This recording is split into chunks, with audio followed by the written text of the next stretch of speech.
Yeah. You keep it. We don't As a want treat. to win. Take it. Man, okay, okay. A little bias coming out. I was really hoping when I saw that light pack, just fucking balls. Sorry, excuse my French. Balls to the walls, heading towards D4. As you guys explained, I thought that's what was going to happen. I thought we were about to watch GNX just close the jaws on 5JDX in another brawl, but like we pointed out already, as soon as it went sideways, I was kind of like disappointed. I would really like to see this one go to the last. I wanted game 5. Yeah, I really wanted game 5. I will say. So did 5JDX. Well, they're not goated yet. They still got to win the whole competition. There's still an Abins out there, an EQ out there, and ME out there. They're all, we have. Yeah, I don't know about you guys, but I feel this year is the closest, like the most competitive. The top, let's say, 4 have been in a while. Like they feel very equal in skill. You know what I mean? They all have their. Oh, really? Ghosty, you got a hot take for me? I think so far the closest has been 2021, and to me the jury's still out between which one year is going to end up being closer. Fair enough. But yeah, so I know that's a hot take, team. But but yeah, with ME coming up, JGX sitting it out so it's just 5JGX, Abins, EQ, ME, and I guess I have to throw ASG into the mix too. But those are the ones I expect to be fighting for the top 3 hardcore, and how that's going to shake out. Like, I'm not sure at this point, right? I as someone who's always mingling with people in the comp community, hearing about how scrims go and stuff, it seems pretty like this team might win a scrim against that team, but lose to this other team. But the team that lost to so and so beats that team, right? Almost like a rock paper scissors kind of feeling going on with these teams, and I just can't wait to see how the rest of the season plays out. ADZM's just here for a good time. Time for predictions from you. Who do you think beats who out of those teams? Oh, for me, okay. A little biased. I think Emmy has a good chance for number 1. But I'm going to set them at number 2. Nothing against them. They got to earn. I got to feel more fire from them before I know they're going to get first. Right now, I would give first place. You know what? I might give it to EQ actually. I might give first place to EQ, second place to ME, third place to Abins, and fourth place to 5JDX. Nothing against 5JDX, but EQ has GRAM and all the zoomers and like peak young energy, right? He has all that zoomer energy going on, and man, those guys could. I hear we train like 9 days a week, right? Yeah. But yeah, I see that making a big difference, because I mean, there's a reason why, like, in esports 99% of all of esports people are under the age of 24, is because as you get older, your reaction time naturally decreases. So there's a reason there's a reason why zoomers are young people are naturally better at video sports and all. So yeah, GRAM's team being so stacked with young folk, I think that's going to be the deciding difference. Now, what team takes KDCM out level? Oh, well, right. I got to see if you go in the losers bracket or not first. All right, level. We got to switch to the timer. Start getting the next match set up here. All right. So switching over to the countdown in 3, 2, 1. All right. Countdown started. All right, we got Dire here. Okay, right. Mics are muted on my end now. Yeah, let me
Okay, we're getting started here with the third match of the day. This is going to be Clan Crossfire versus Mech Enjoyers Union. There are two different Mech Enjoyers Union teams in the top 12. This is the second team. They played in their way in through the comp queue, whereas the other Mech Enjoyers main team actually got in through the. Were they in through the invitationals? Nope. No, they had to play in as well. They were offered, but they did- decided not to because they wanted to go farm pugs because they're jerks like that. All right, so we're on the map ban screen here. What actually, it's not map ban, it's map select. So these teams are choosing the maps that they want to play in the order that they want to play. So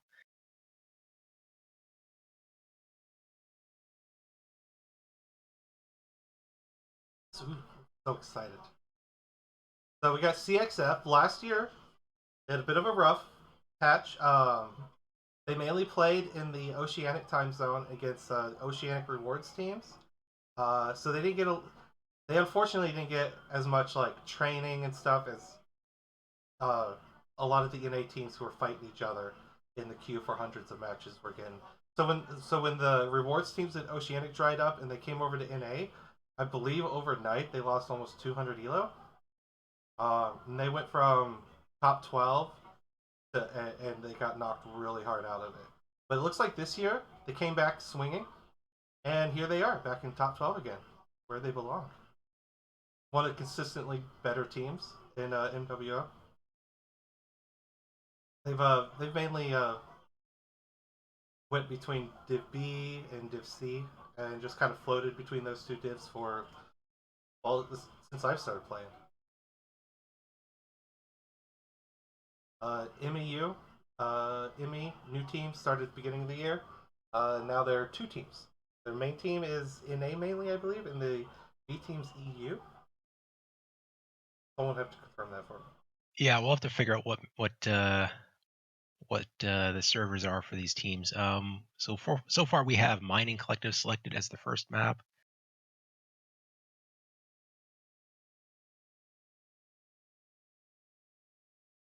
So Mining Collective, and then they're going on to Vitric Station as the second. Vitric, surprisingly popular choice. Yeah, I'm not exactly a fan of the map. I don't like how it plays out personally, but a lot of teams don't seem to like Polar Highlands and Crimson Strait. So, and we're going on to Hibernal as a third map here. So they definitely are, picking the maps that are more popular earlier. Polar Highlands is the fourth, so we might see that one. So far, we have not seen Polar Highlands today, and none of these have gone to the fifth map today either. So, and the last one, of course, then is going to be Crimson Strait. Teams are picking their sides right now. Team 1 is going to be CXF on Mining Collective. Did they pick that? I thought it was Team 2 advantage there. Was I not? Maybe I'm misremembering. Vitric Station, again, it's going to be CXF Team 1. On Vitric? I don't think there is a... Yeah, Vitric doesn't have a obvious Team 1, Team 2. It's not quite symmetrical, but... I was going to say, that's why I like Polar. Both teams start out in Zimbabwe, and while it's not a mirror of each side, it's a relatively balanced map. Like, both sides have a giant wasteland, and then the few major landmarks on the map aren't like favored to one side or the other. Like Pride Rock, where Gamma is. I actually think Gamma is very much favored for Team 2 on Polar. Absolutely. All right, so we're starting things off on Mining Collective with CXF being Team 1. Alright, so first one is mining, right? Yeah, so we're going to start on Mining Collective. I think that we're going to be on Oceanic servers. I don't know if someone can confirm that. Are they Team 1? Right? Yeah, Team 1 is CXF, and they are an Oceanic team. Yeah, if I remember correctly, they get it goes Oceanic, NA, and then Oceanic. Okay. So I just got to remember to switch that around. Yeah. Because this MEU team are registered as both in A and EU, so I have to double check what their official is. NA servers in EU time zone, I think. Well, at least if it's the same order as our team, and so it should be the same. I believe that's correct, but I'm just going to double check. All right, Team 1's on the clock now. And we have the map strat up on the screen. Going up on the stream here for anyone who wants to. Yeah, ME's home server is NA, confirmed. So we got the map strat here for Mining Collective if anyone wants to run that down. Yeah. All right. I didn't introduce the panel. Okay, for this match, our panel of experts will be Direwolf Singh, one of the members of ME. We got Ghosty again. Been here since we started today. Been great. And then we also have Aldous from Gussie, who's also making an appearance with his very thick Russian accent. I dig it. I don't know about everyone else, but I definitely dig it. Yep. I hope it's not so bad. Wow. You're not worse than Saiso. If anyone knows who Saiso is, he has a deep Russian accent. Ooh. Gives you the chills. All right, so Mining Collective, I've got the map strat up for anyone who wants to take a look at it here. Let's talk about the map quick for these teams. High ground positions are key on this map. If you're going to brawl, you need to bring jump jets, and kind of a few different areas that we could talk about here. Theta is heavily favored to the Team 2 side, which is why I'm surprised that CXF selected the Team 1 side. That was their choice. Might have been a misclick. I have no idea. That's something that only they would be able to tell us. Maybe they've got a special strat that they're pulling out. But the Theta cap here in the center, it's the key point of the map in terms of cap control. And there's a wall on the backside facing Team 1, which prevents shots onto Theta, whereas Team 2, there's gaps in that wall. They can shoot onto Theta to try and deny it from being taken. Other than that, if you're doing range, you go into high ground locations to trade. If you're doing brawl, you need to be able to get up into the high grounds to trade. The corner keystone of the map, like this Echo 4 high ground, Citadel, let's say the name is, and then if you put range up here, it's a good trade position. And if you're brawling, you absolutely have to go and drive their range off in order to unlock movement into other areas of the map. So expect it to be contested by both teams, unless if they're running something a little bit different or spicy or special. This back line over here in Echo 6, because you have access to seeing Theta, you can park a mech up in the dark up there with ECM, make it practically invisible and very difficult to trade against. It's an older strat. I haven't seen it in a while. It does exist. Both teams are going to be aware it exists, but somewhat unlikely to make an appearance. Yeah, so Dire, since you're the new addition to this panel, is there anything special you expect here? Realistically, considering I've played both of these teams, I definitely expect a little bit more of a higher tempo game. Probably going to look a little bit closer towards some push farm decks coming from both teams. One place you did forget to talk about here is going to be the Delta 4 area right here. Oh, yeah, alleyways. Alleyways. Like if you have a fire starter of light peeps, small lasers, or something of the sort, a Phoenix Hawk, they're gonna absolutely terrorize anything that's on Theta and be able to somewhat contest the Echo 4 location. Yeah. I will say one thing. I'm calling it right now. CXF is pushing. They're locking in like Charlie Alpha 8-man stack. Nothing in Bravo. And this is probably the map where lances are the most important. So yeah, they have like nothing on this top part of the map. Yeah.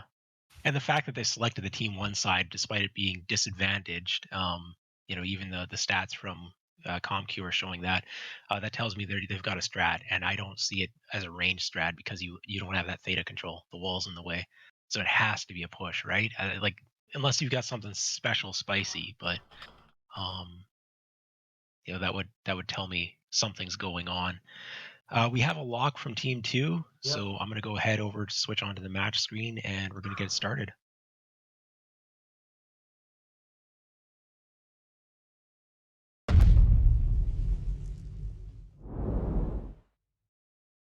This should be a good one either way. Oh yeah, this is 8th seed versus 9th seed is what Yeah. I've been told Super here. close. So both Yeah, these not teams only should are be.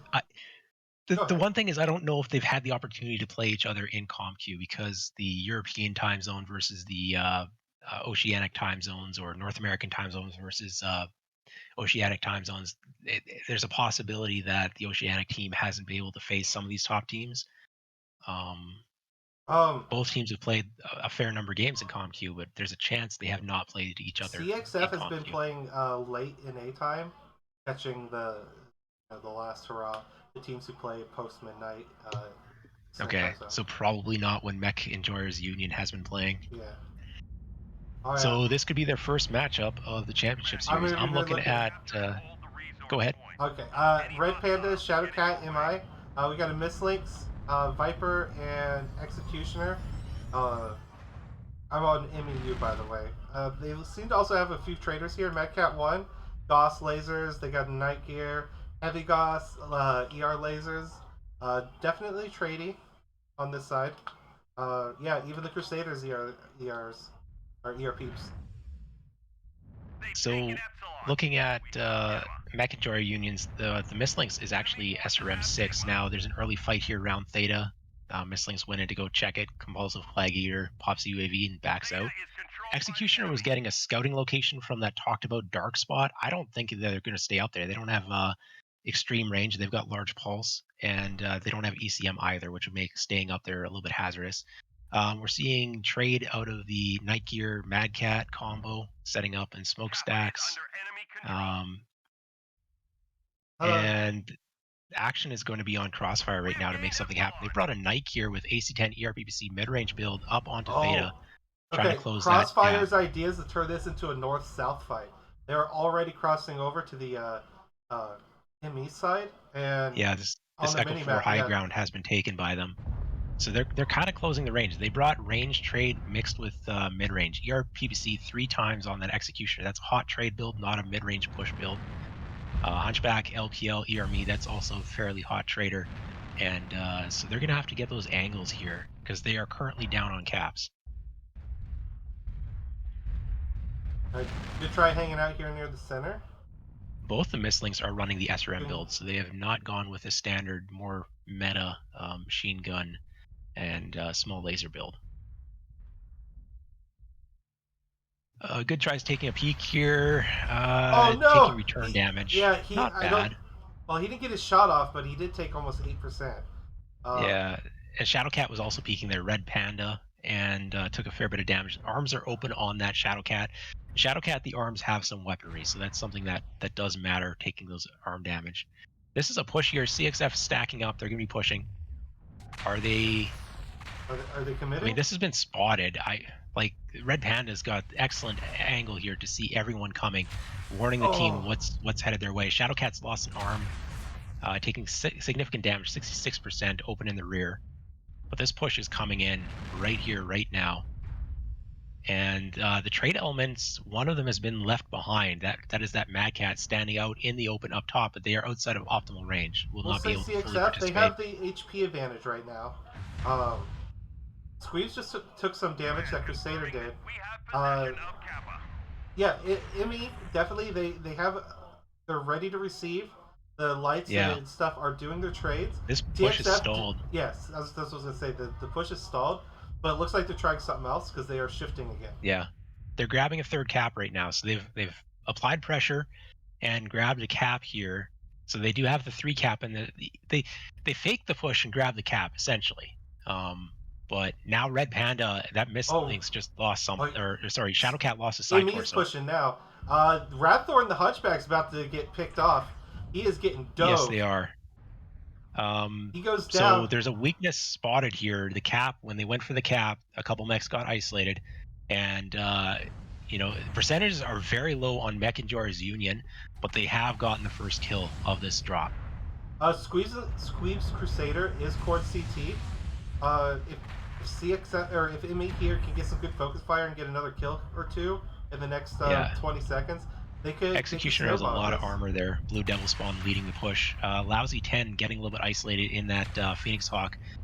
They got the second kill, but DXF is still real healthy. Mech and Jory's Union had to pull out of this push as they were walking into the Overwatch. Now they're pushing back down off the ramp into the open again, where that range Overwatch from that Mad Cat is going to have the angle. This is a kill box, and the numbers are not looking favorable to continue this push. Percentages are way too low. Absolutely. Captain Cat in that Firestarter looks like an overheat, but their percentages are still quite high. Nobody's able to take advantage of that. In that SR Mislink's doing God's work here. Oh yeah. With all these injured mechs here in the center, he just went in and just ate everybody. So it's all about that Overwatch mech. I'm looking to see what that damage is. The counter push basically walked into a kill box, and I mean the percentages were already so low. But they needed to make a play. They were down on caps, so Clan Crossfire, you know, faking that cap play or faking the push, pulling the cap play. They looked incredibly risky, but in the end, you know, Nico Doomguard open center torso in that Mad Cat, 64%. They were just standing on top, drawing immense amounts of aggro from the opposing ranged traders, but probably managed to farm up some good damage. Let's take a look at that. You know what? 650, not even as high as I was thinking it might be.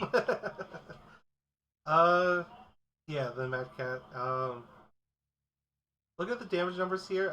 Yeah, Compulsive Clag Eater, that mislinks. 4 kills, man. Well done.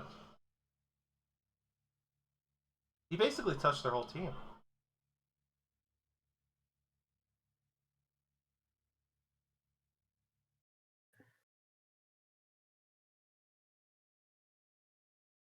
All right, so that is a first round win here, or first drop win here for Clan Crossfire.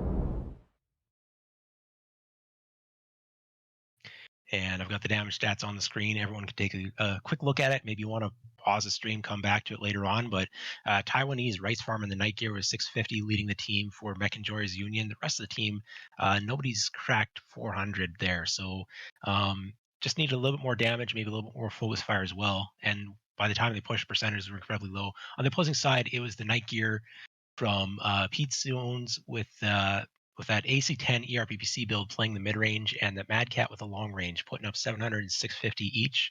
Executioner from Yorshka has 500 damage as well.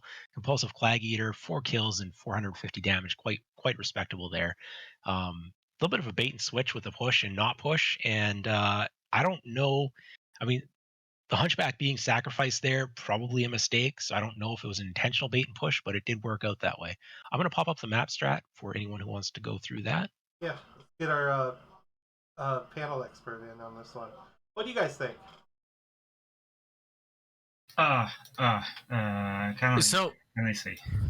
CXF had a really good idea there with just pushing down the south side, and essentially, if you notice, like at the very beginning of the game, they essentially put MAU into this small 25% of the map. Like they were essentially just right here for a good majority of that game, where they had all the way from Kappa down to Epsilon. What MEU did to actually start securing the kills was the right call. I think they just made it way too late there, because by that time they were already down on health and they needed to make that push a lot sooner rather than later. Yeah. I think there's like the way that MEU kind of failed this drop was like way earlier. It's if they have nothing in Bravo, like they're either running a push down the Gamma FC line, like pushing like this, in which case you want to be up here defending, like receiving it, or they're trying to do exactly what CXF just did, and then you want to take control of Kappa. So your idea basically out of spawn should be, let's take control of Cupcakes here. And MEU just kind of got comfortable sitting on Sigma. Well, yes, they're going to push us. And it ended with CXF having Epsi, Gamma, and Kappa. And then you're suddenly 3-1 cap, and you have to push into what is essentially a CXF receive. Yeah, I definitely think point. CXF, a lot of their builds were set up as receive. They weren't really dedicated to push. Like the Hunchback 2CA is not something you take in a push deck. Same with like that Mad Cat sitting all the way back was never going to join the push. Okay, so guys, I just wanted to say simple things because it's difficult for me to quickly formulate thoughts. Such aggressive play for MWO was unexpected for me because they were already holding the Theta, but for some reason they began to go closer to the enemy, and then for some reason they began to trade with the enemy on the Delta 4. Instead of letting them to go to the kill box in Delta 5.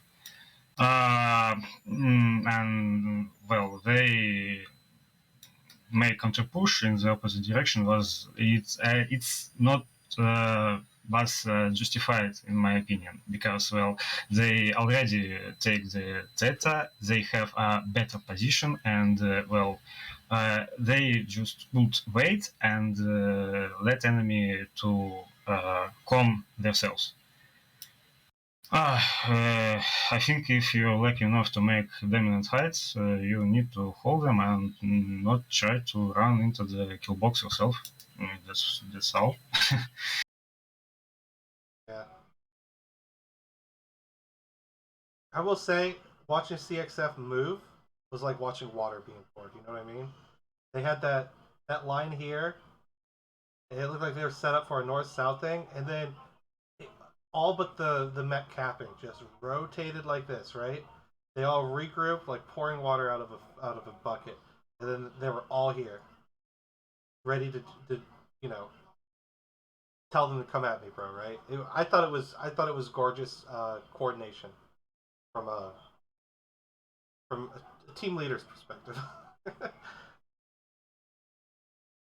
Yeah, no, CXF literally just their idea of what they wanted to do was just perform perfectly. Can't. The only thing you can ask is for them not to die, but they died when they needed.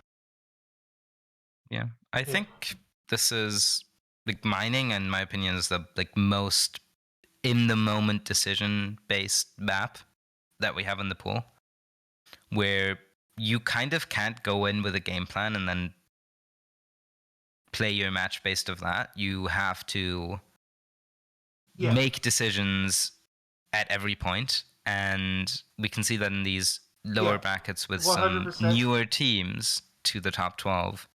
Teams that have been here multiple years, they just have more experience so far. I agree 100%. Mining is one of those maps where you can have a general game plan of where everyone's like heading to for like the first minute, but after that, the match evolves the way it's going to evolve, right? Your opponent's going to do what it's going to do, and you have to constantly be adjusting, because otherwise, you'll get boxed in and then surrounded. Because if you don't move and keep map control and pressure, your opponent will, and next thing you know, all your mechs are bleeding armor because they're getting shot at from 2 different directions. Now, while we still have a minute, because we're still waiting on Team 2 to ready up, let's go ahead and talk about a little bit on Victric here while we have the map up. We see a third Mario jump. I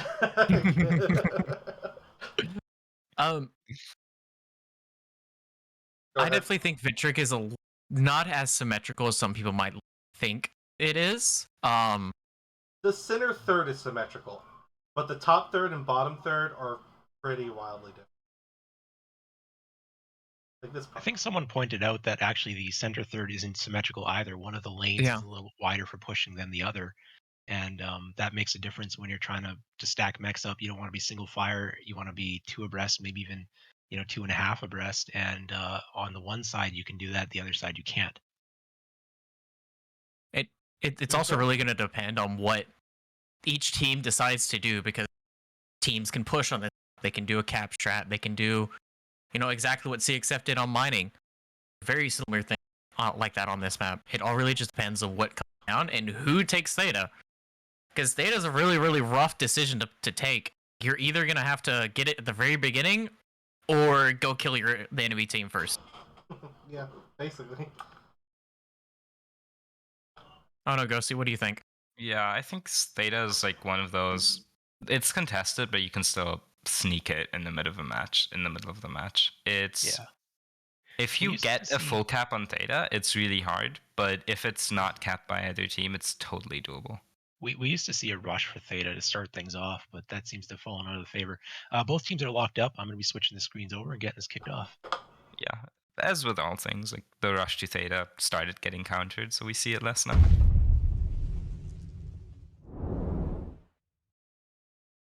All right. It's been a good series of games, Therex. Yeah, we still haven't seen all of the maps played yet. I'm still waiting to see a Polar Highlands. Maybe we'll get it here. You better. Or claim this In order to see conspiracy Polar against Highlands, them. Mech and Joy's Unions will have to win a drop. Just one drop. It's not that hard. They can do it. They absolutely can do it. They earned their spot. I saw in the last week of CompQ, they put their nose to the grindstone, and it paid off for them. It's something DPS has done in the previous years, so I know the commitment it takes to do that, especially on the last day. All right, I'm looking at Mech and Joy's Union coming in here, playing in the red, and I'm going to grab some builds. Rodder 2C with Hag Laser Vomit hybrid build. Highlander with LBX20, 3 large pulse, and SRM6. So that is a hybrid brawl build. Shadowcat mid-range vomit as expected. Madcat Mark II with 2 Hag 30s, 2 large pulse. That is a push build, and then a Crusader with Snubnose PPC and Red Laser. Also looking to get a little bit up in brawly. Arctic Wolf Prime, the Prime has jump jets, so they can jump up with that if necessary, or can bring I'm jump going to jets interrupt as you an for a Omni-Mech. second.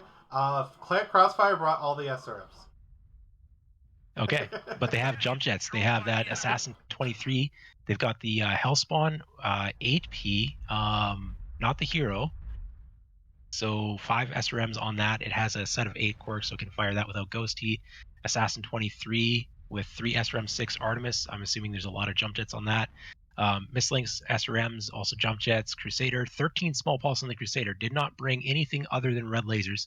Summoner SRMs has jump jets, 5 jump jets on that. I don't know if that's enough to jump up, but positioning low ground, I'm assuming it can. And here we go. The Mario play is in action. We've got a low ground brawl to start things off, and that might delay the jump up action here. Dubious might not get out. I don't think he's getting out of this alive. Legs look okay so far on that Mislinks. Oh, they're not going to charge it. 68%. Nothing's open. They're jumping up. It turns back into the fight. Is getting leg now. The Viper's staying on them, Oh, and the Mario has begun. they jumped up, but Mad there was Cat no has been mech turned there. around. Oh, this is not coordinated. No. Nope. Mad Cat dropped. Yeah, Mad Cat dropped. Spirit Bear is taking on the Highlander and Marauder 2C alone, but Kodiak his friends rear get in there. torso. Yeah, the rear torso halved. Taiwanese rice farmer's been spotted. There's a Hellspawn. Is the assassin coming over? Yes, it's about to get legged there. This is looking chaotic, but I think in favor of Clan Crossfire. Kills are just about even. Damage percentages are maybe favoring Mech and Joy's Union at the moment, but I like the positioning of Clan Crossfire more. If they can pull sweeps here, this is going to swing really hard back into Mii's favor. All of the big mechs are dead already. It's just a light mech skirmish, and Lousy 10's trying to get back up with the assassin. They've got the jump jets. They should be able to make that jump. But it's Compulsive Clag Eater left alone. Now it's Lousy 10 coming in 1v3. This is not well coordinated. Oh, no. No, that is not what you want to be doing. Just as the Mislinks drops, they start showing up single file, one at a time, and Clan Crossfire is taking a beating here. Yeah, but are they going to stay on this assassin here? Okay, Crusader's open center torso, but that needs to go down. Arctic Prime is about to go down. Arctic Wolf Prime is legged, and that leaves just Good Try in that Viper. One of my former teammates in a legged Viper here is not going to be able to carry this. So this has gone the way of Clan Crossfire. I started to doubt there when they were single filing up that ramp, but they do pull it out. Yeah, I thought for sure this was about to turn around when they single filed up the ramp, but they just did not finish off that assassin quick enough. That assassin got away legged, got to jump back down, and then rejoin the fight after now with the Crusader tanking for it. And I think if they could have took out the fire starter, they could have they would have been alive longer to finish off that the Crusader before the other mechs got into the fight too. That was real close. Darn it! I was really hoping to see Polar this time. Well, we still have a chance. It's only 2 match drop wins so far for CXF, so Mech and Joy's Union does need to pick up a win on the next drop in order to force some more drops coming up. I'm gonna pop up the map strat here for you guys to talk about as we are moving on to Hibernal Rift next. I am going to point out, shout out to Shadow Ace. In an Arctic Wolf Prime, 639 damage. Didn't get any kills, but that was a lot of damage he threw out with that thing. Well done. That was a 40-ton mech. Alright, to the map room. Oh, I think MEU did the perfect, like almost perfect counter to the Mario jump, which is go to the ramps in the middle and like play the push receive kind of in reverse. And it really just ended due to two things, which is one, the Mad Cat dropping by accident, which really hurts you, and then at the end, the Shadow Cat overheated. Yeah. And I think because of those two things, it ends with 4 mechs like one touch and losing instead of 2 of your mechs alive and winning. yeah, because especially if your whole idea is to go right over the top and maintain the top, you cannot drop for any. You need to die on those ramps on the top. But I think honestly, the match was set and done way before that. MEU scouted out the low ground push, the Mario hop. Dubs getting sold right there and going back into the fight, I think lost it right then and I think he just needed to run and get to his team as quickly as he can. He needed to regroup instead of trying to take on 6 mechs solo. 100%. You can't. I mean, anyone that chases him isn't doing the Mario jump, and then that throws the timing off on the ramp push, which then can just, cascade into a failure. Yeah. Even just one mech chasing the mistlings would be of value. Doesn't really, since the timing on the ramp push is literally your light mechs telling you, hey, we're jumping up, and then you just send it. If you're too early and your light mechs are telling you, hey, we're chasing this mistlings down here, you're just going to sit on the ramp and wait for like 10 seconds. We were talking about players coordinating perfectly earlier, and the discussion was that it doesn't happen even at the highest levels. So, yes, it should be an easy coordination, but I've seen so many of these light mech jump ups where they're going in single file or they're failing their jumps. So it does add another element of something to go wrong. Yeah. Maybe it wouldn't have though. Who really knows? Unfortunately, we didn't get to see it. I will say, the amount of SRMs was real nice to see. Very KDCM-ish of them. Like throwback KDCM. Damn, right, when Jay left. Yeah. I mean, if you're starting to see the meta become more and more again, great push. Because considering a lot of times how small these maps can be, like Vitric is incredibly small, and if you have mechs that are fast enough, it can make that jump. You just take SRMs and go eat those mechs' legs off. Yeah. Especially if they're bigs there, there's a lot of DPS and armor off the field right there. I'm going to throw you over to Hibernal Rift, as that is the next map coming up, if you want to etch a sketch some on there. So, my question is who are we considering the king of the ship? Because I've seen about 3 teams now die there. I mean, You... I wouldn't say it's a spot to be in, but... No, Dyer's right. We Yeah. watched 3 matches today alone where teams died on this ship, even though everyone knows it's not a good place to be. Yeah, the push paths just seem to keep going through that, or the retreat path is what happened in the 5JDX versus GNX. It was a retreat path through the dropship, and a couple mechs got caught in there. So, whenever you're kind of talking about power positions here, one of the first ones you have to talk about here is Volcano is really nice for your stalkers and your annihilators, even some of your mad cats. Because they have such a great line down through Epsilon all the way over towards where Team 1 would have a trader somewhere around here. Also, Charlie 3, you have this whole area to play as well, depending on your mech. I personally love taking a Shadow Cat there to the Charlie 3 hill right here. And it allows you just to apply all sorts of pressure. Again, another thing about this map is Theta. You can really only shoot Theta between 2 holes.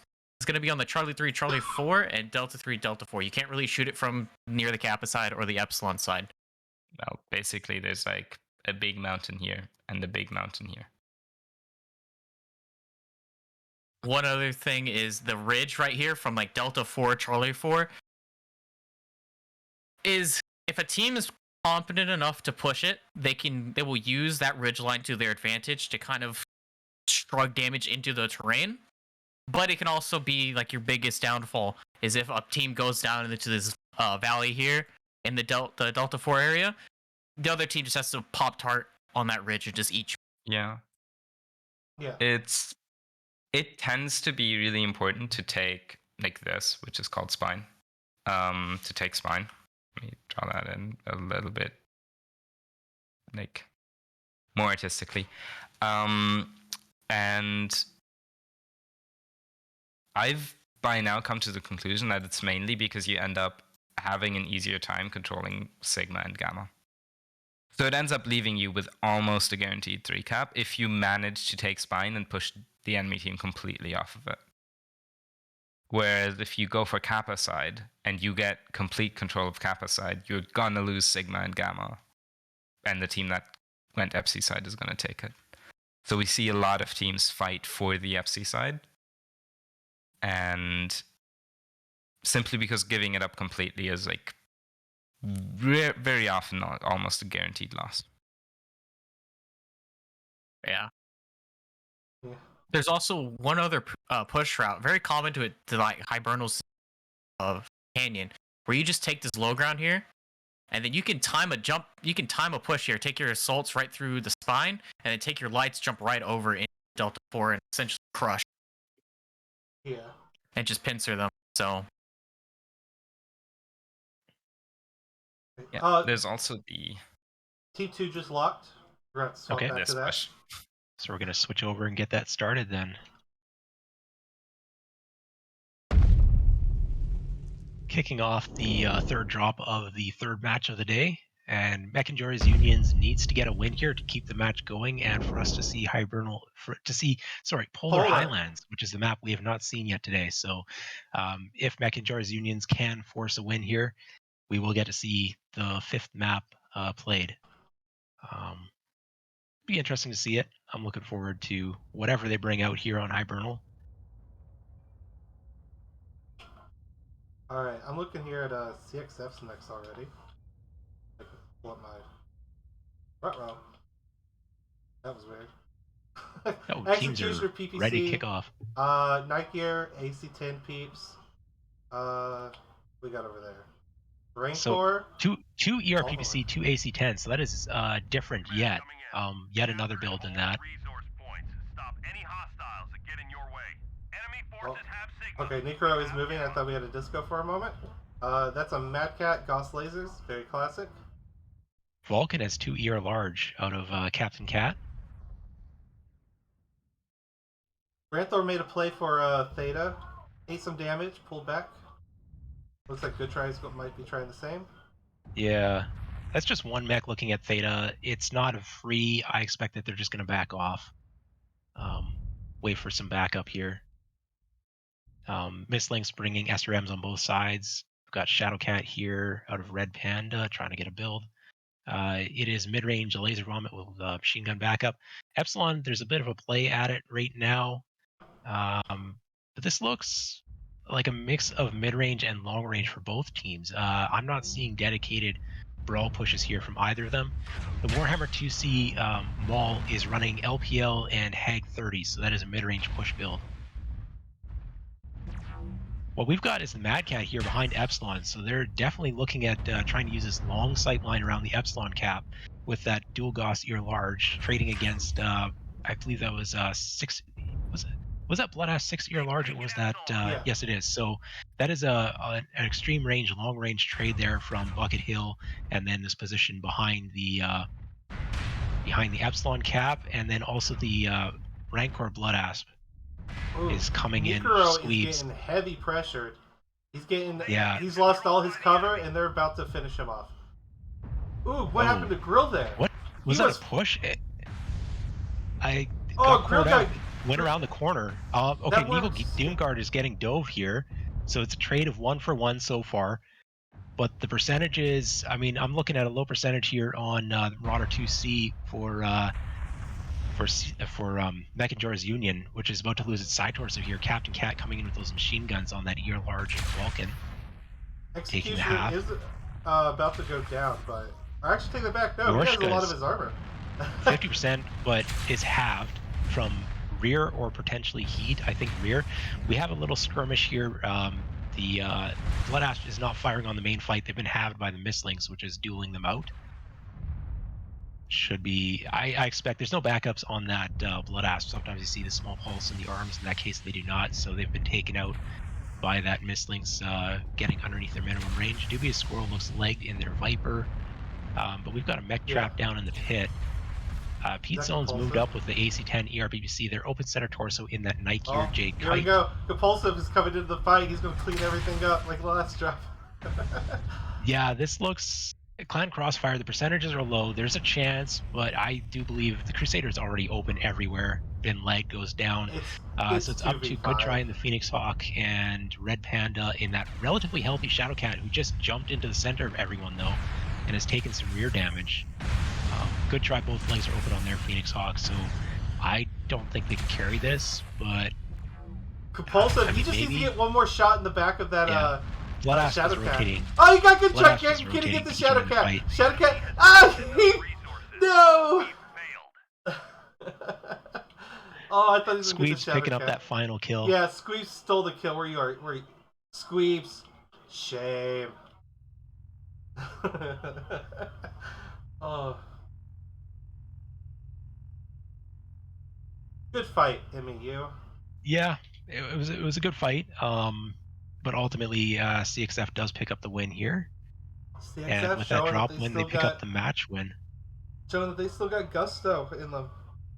Still no Polar Highlands for us. I know, I'm getting angry. About to rage quit. I quit.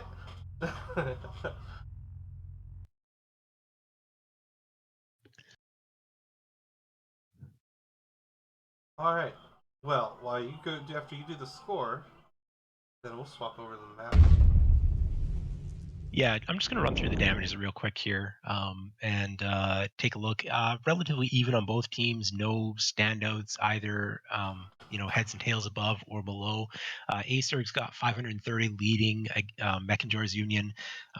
Red Panda in the Shadowcat with 500. Good Try in the Phoenix Hawk with 500. Blood Asp, Taiwanese Rice Farmer. They got Dove, but before they got Dove, they put out 550. And over on CXF, they are being led in terms of damage by Compulsive Clag Eater in that SRM Mistlings, putting out over 500 damage. That's a 25-ton mech leading the way in terms of damage here for the team. So very well played. Number of players sitting at 450 with Squeebs, 470 Pete Zone. Captain Cat's got 400. Lousy 10's got 450. So a lot of players over 400 damage there for Clan Crossfire. Ultimately kind of carried the day there, I suppose. The damage total would add up to be slightly higher on the CXF side, and then also maybe a little bit better focus fire in terms of destroying components. Do you want to go through the map strats yet?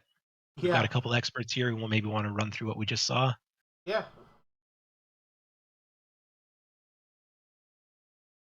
Ouch. So I know what MEU wanted there. I think they poorly executed it. They basically saw the amount of mechs like near that Charlie 4, especially where that Mad Cat Mark II was. They really wanted to just kind of swing towards that right side and give everything they can and just push and kill. Did that happen? No. Like, the Warhammer went down almost immediately, while the lights went off to go finish off that Marauder 2, the Warhammer 2C, and then the Marauder 2C from MEU went down shortly after. And again, just playing this spine really, really well, CXF just executed 20 times better. It's almost like they've been... That Warhammer died so fast.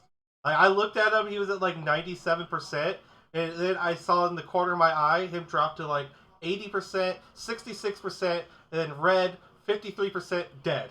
It's like, what? It all happened in just a couple seconds. It's a mech with a big CT, and it was walking out alone against the firing line. Yeah. It's kind of what happens. There's like 6 or 7 mechs looking at him at that time. Yeah. Well, in fact, the Meo got better angles with this maneuver along the edge of the map, and at some point had advantage in mechs since part of Crossfire team was on the TET, but they lost too much armor on the way. This Warhammer was sold too cheap. Yeah, it should never push in first because it's a fragile mech with a lot of firepower, and in general, you'd want things like the Marauder 2C, which kind of shoots twice before it dies, or like it shoots twice and it can do that before it dies, no matter what happens. And after that, it's heat capped anyways. Whereas like the Warhammer 2C dying really impacts your damage output as a team. So I guess one thing I'm going to point out here that I found a little bit different than what I've seen some other teams do is that Charlie 5 mech. They should put that that Mad Cat Mark II behind the Epsilon cap. There's a little piece of cover. They stuck the mech in there. That gives excellent sight lines down this entire Epsilon corridor. And the other big thing is that there's been a 2v1 trade situation against the mech who is trying to sit in the for Team 1 over in the Delta 5 Bucket Hill location. There's two mechs firing on it, and they're getting traded 2v1. Their mechs are not really able to support if the Epsilon mech plays the angle correctly on the corner. The mechs in Delta 4 aren't going to be able to shoot back. So that 2v1 trade kind of set up the whole thing where CXF took a lot of damage on one of their mechs, and they felt the need to make that Epsilon push, I do believe. They didn't really have builds that told me they wanted to make that dedicated push around the Epsilon corner. I think that 2v1 situation, that trade, and that Mad Cat, it's a spot that you occasionally see in competitive, but not very frequently.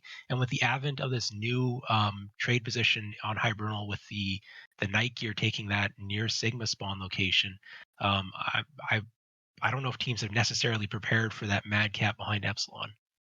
Yeah, extrapolate to what you said. Actually, now that you say it, I think that's actually what got the Warhammer killed. That Mad Cat got pinned behind this rock.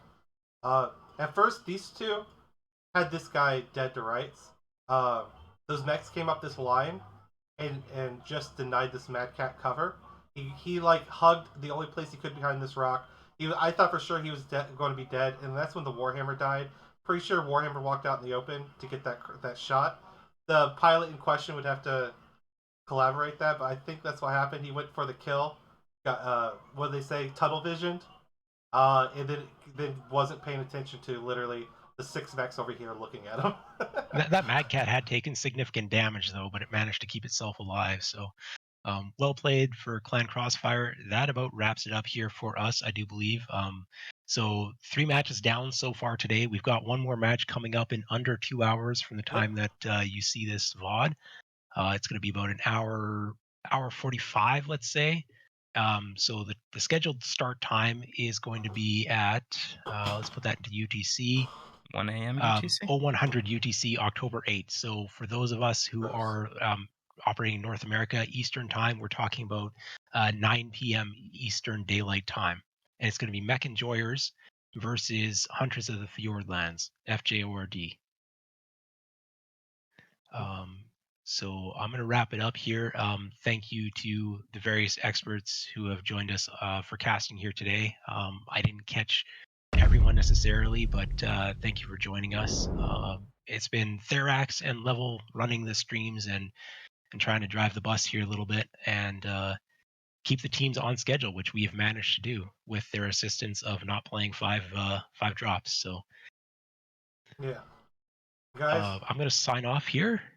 Yeah, it was a pleasure. Thank you big shout out to our expert panel for helping us give us insight from their vast comp experience. Been a pleasure. Goose, Ghosty, Dyer, Jay. Did Bacon? Wasn't there Bacon too? I don't think Bacon was here, but there was one other. Who was it? I mean, I haven't necessarily been catching all of the names, but thank you to everyone who joined us.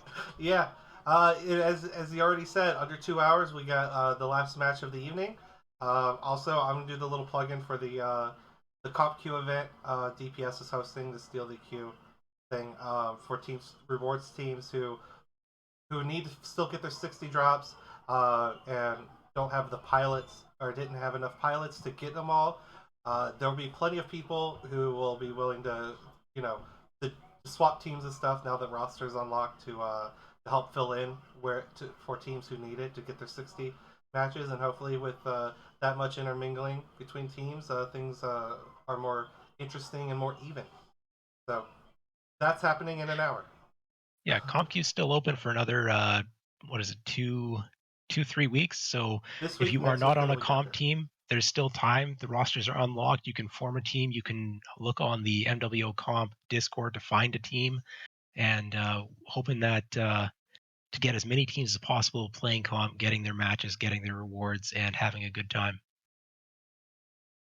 That's it for us. I'm going to be rolling out here, and thank you, viewers, for joining us, supporting MechWarrior Online Competitive and these teams. Yeah, it was great fun. I'll see you in 2 hours. Yes.